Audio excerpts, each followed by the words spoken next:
थके ना, बैठे ना, समझो, बैठे में रास्ताएं कटती हैं, नींद ना आना चाहिए,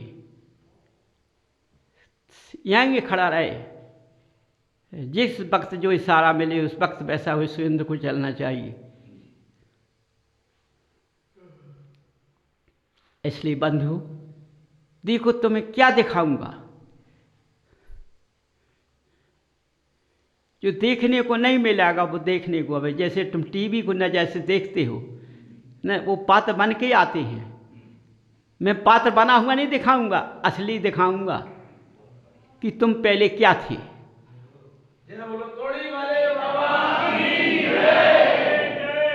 किस योनि में थे, किस योनि से आए, समझो।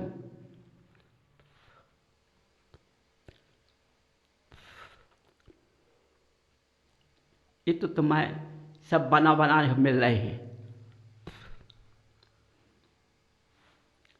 जब मैं आया था मैं कहता था कि बकरी घोड़े में लगाता हूँ, घोड़ा का घोड़ा बकरी में लगा देता हूँ, ये कहता था मैं भी, है ना, आया था, यही कहता था, नहीं कहता था। लेकिन तुम्हारे समय काल से परिवर्तन हो गया है। मैं नहीं जानता था कि भरत क्षेत्र में आकर के मेरे मुँह से मुखारबिंद में ये वाणी निकलेगी, मैं कभी नहीं समझता था।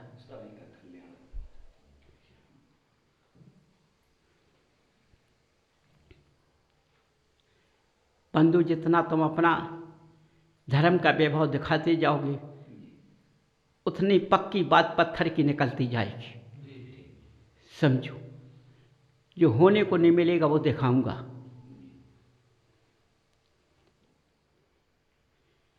किसी रंगों में फंसाऊंगा ना, धर्म रंगों में नहीं फंसाता है, धर्म सत्यता पे चलता है, धर्म आरंभ में नहीं चलता है, समझो। इसलिए देखो ये विधान को सुनने के लिए हर मनुष्य लालयित रहे। ऐसा विधान मिलना मुश्किल है, खड़े होने को भी मुश्किल है, समझो।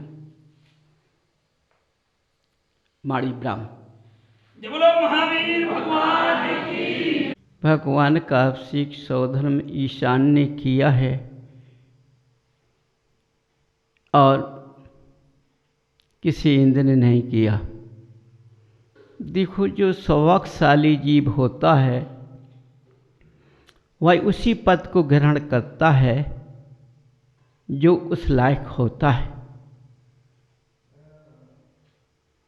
इंद्र तो बहुत से होते हैं लेकिन सौधर्म इंद्र ही इसका अधिकारी क्यों बना, ईशान क्यों बना? तो बंधुओं इन्होंने इतनी तपस्याएं की हैं,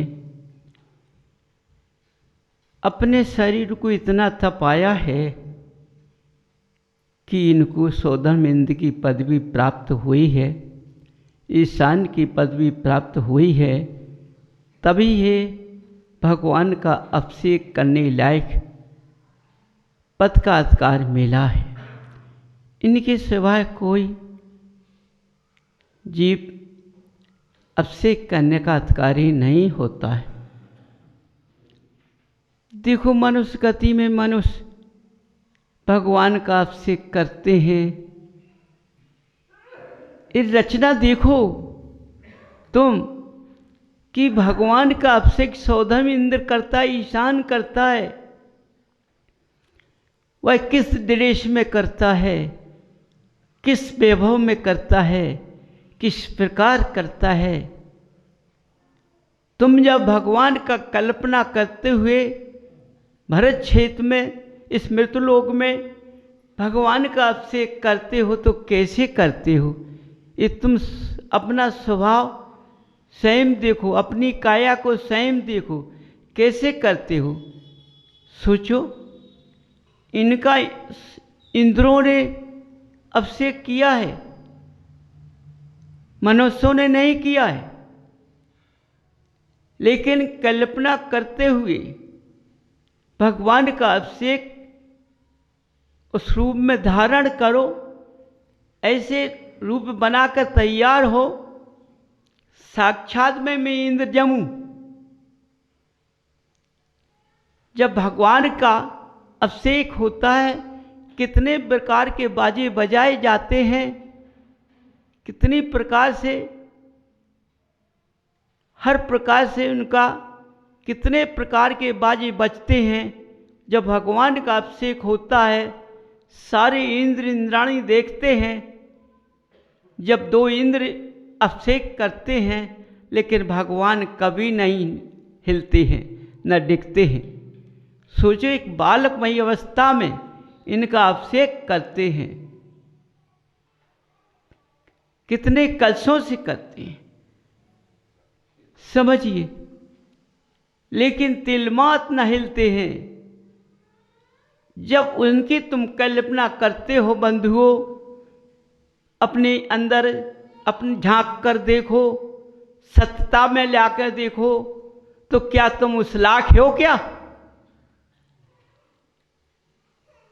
क्योंकि तुम्हारे पुद्गल के अंदर अवक्ष भरा हुआ है, जलन भरी हुई है, ईर्ष्या भरी हुई है। सोचो बंधुओं, अपने उससे सोचो, क्या मेरा पुद्गल पवित्र है? जरा अपने आंखें झांक कर देखो, दर्पण की तरह। जब अपना चेहरा दर्पण में देखते हो, तो अपने पुद्गल को अपने अंदर झांक कर देखो, दिख जाता है। समझो, ऐसा अभिषेक करने से इस कर्म भूमि पर कर्म बंध रहे हैं और कुछ नहीं हो रहा है। ज्ञानी देखते हैं, देखकर उसको समझाते नहीं हैं, तो ज्ञानियों का भी बंध नीचे की ओर जा रहा है।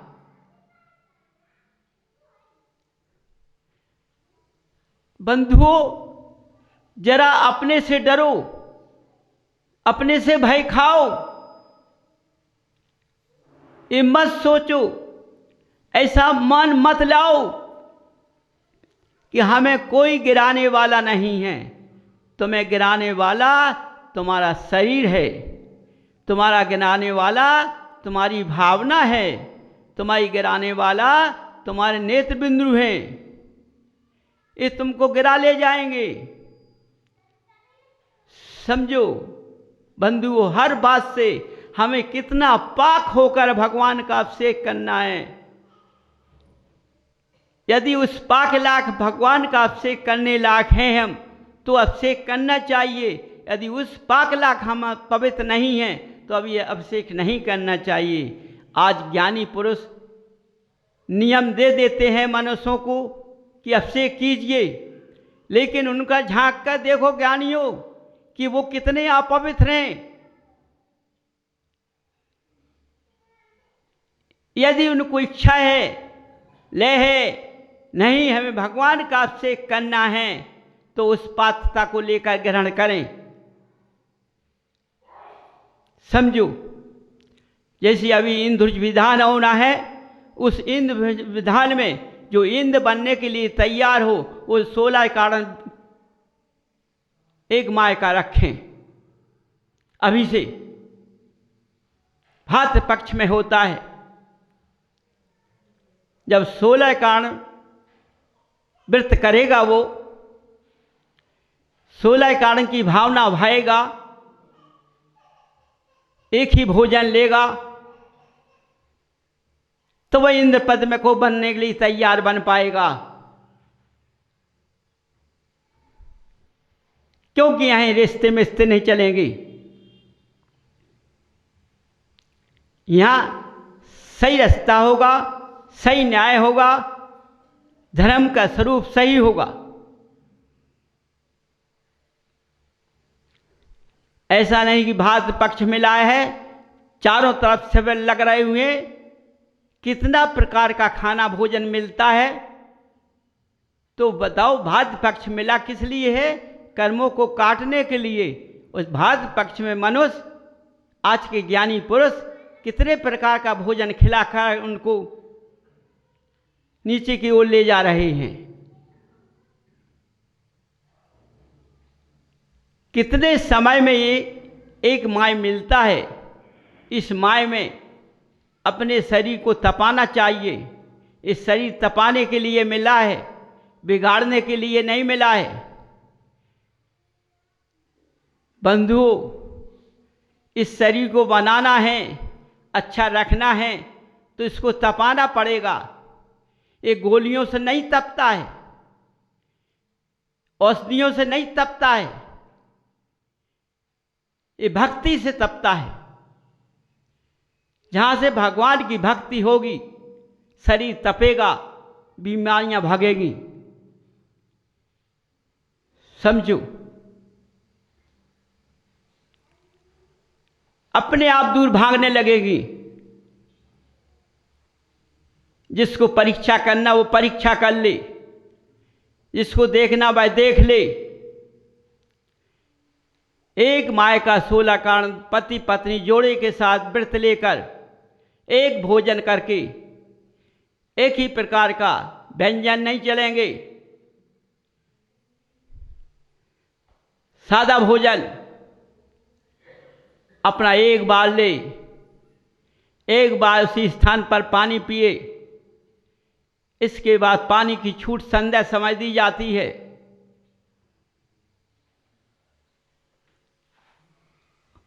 इसके बाद कुछ नहीं। सुनने वाले हो चाहे खड़े होने वाले हों, ये भात भक्त किसी को नहीं छोड़ना चाहिए, सबको करना चाहिए। अवक्ष का त्याग होना चाहिए, बिल्कुल अवक्ष नहीं आना चाहिए। ना अवक्ष खाना चाहिए, ना अवक्ष बनना चाहिए। किसी माँ का बच्चा लाडला हो, किसी माँ का प्यारा बच्चा हो, उसको बिगाड़ना नहीं चाहिए, क्योंकि माताएं अपने बच्चों को बिगाड़ देती हैं, इतना मोह करती हैं जिससे वो बीमार पड़ जाता है,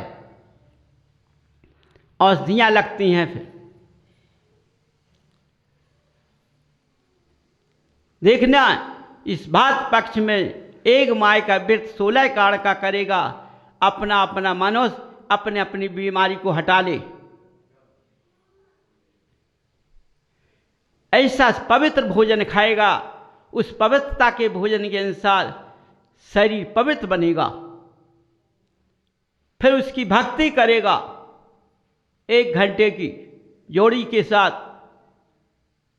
तभी ये चित्र दिखाई देगा, वरना नहीं दिखाई दे सकता है। बंधु, वैसी बात नहीं निकल गई है, हंसी का पात्र नहीं है ये। यह किसी की नहीं चलेगी, पवित्रता की चलेगी। तो देखो, ये मृतलोक है, इसको कर्म भूमि में बदल गया। भाई भरत भूमि थी, कर्म भूमि में बदल गई, ये मृतलोक बन गया। इसमें जब तक तुम भक्ति नहीं करोगे, साधना नहीं करोगे, जब तक इस पुद्गल से पवित्र नहीं बन पाओगे, जब तक कर्मों को काट नहीं सकते हो। कर्म ऐसे नहीं कटते हैं, कर्म काटने के लिए व्रत किए जाते हैं। वो व्रत करने के साथ साथ भक्ति की जाती है, जब इंद्रों का वैभव मिलता है। हर पुस्तक में पढ़ लेना, हर किताब में पढ़ लेना, ऐसा ही लिखा मिलेगा। किसी भी व्रत को करूं, पवित्रता के साथ करूं। और पूजन इतनी विधि से करना चाहिए, एक एक शब्द का उच्चारण होना चाहिए, सीखता नहीं, जल्दी नहीं, एक से एक शब्द का उच्चारण होना चाहिए। समझो, जो तुम्हारे अंदर उतरता जाए, हर शब्द तुम्हारे अंदर जाना चाहिए, बाहर नहीं जाना चाहिए। बंधुओं, देखो, तुम इस तरह से करोगे तो जो तुम समय अपना बर्बाद कर रहे हो, उस समय तुम्हारे काम हाथ आ जाएगा। देखो, तुम शरीर को भी तपा रहे हो, सबको तपा रहे हो। बंधुओं, अपने अंदर से सोचो ना, सबको तपा रहे हो, तो समय भी देख रहे हो, शरीर को भी तपा रहे हो, लेकिन तुम्हारा विधि विधान कुछ नहीं है, इसलिए तुम्हारी रूपरेखा गड़बड़ हो जाती है। उससे आज बीमारियां आने लगी हैं। किसी बात का लालच नहीं करना है बंधु, करके देखो। देखो इस भाद्र पक्ष में सब लोग एक माह का व्रत रखकर 16 कारण का रखें और जोड़ी के साथ उस व्रत को करें और भगवान की भक्ति करें, अपनी भावना अच्छी भाएं। फिर क्या नहीं कहना। जब तुम्हारा भाद्र पक्ष खत्म हो तो अपने शरीर को दिखा लेना पहले से कितने टंच अच्छा है। समझो, कहीं निगाह नहीं फेंकना है। निगाह फेंकना है तो भगवान पर फेंकना है। याद करना है तो भगवान की करना है। तपाना है तो शरीर को तपाना है। बंधुओं, अपने को देखो, आज मेरा क्या शरीर है। मेरा शरीर चलने लायक नहीं है। यदि मैं 16 कारण व्रत करूंगा, 16 कारण की भावना भाऊंगा, इस रास्ते पर चलूंगा और एक ही प्रकार का भोजन करूंगा, व्यंजन का नहीं करूंगा, इंद्रियों को कसौटी पर करूंगा, तो तुम्हारा पुद्गल स्वयं क्रांतिवान बन जाएगा। कोई बनाने नहीं आएगा। तुमने व्रत किया, तुमने साधना की, इसलिए तुम्हारा रूप क्रांतिवान बन गया। बंधुओं, ये कहोगे कि ऐसा समय फिर मिल जाए, इनमें लौट कर नहीं आता है। हर मनुष्य के शरीर इतने अच्छे हो जाएंगे तो मैं कह नहीं सकता हूं कुछ। समझो, ऐसे शब्दों को सुनने के लिए लोगों ने रखा है, लेकिन उसमें क्या मिलता है? उसमें ठीक है आवाज़ आती है, लेकिन उनको इतना सुनने के बाद स्वयं इस पैसे को खर्च करें। जो पैसा बर्बाद करते हैं, पैसे को खर्च करके यहीं सुन के देखें। सामने सुनना, सामने का देखना सबसे प्रत्यक्ष है। समझो, इस वाणी के लालायित बनो, इस वाणी को अपने अंदर प्रवेश करो, अपने अंदर इस वाणी से भंडार को भरो।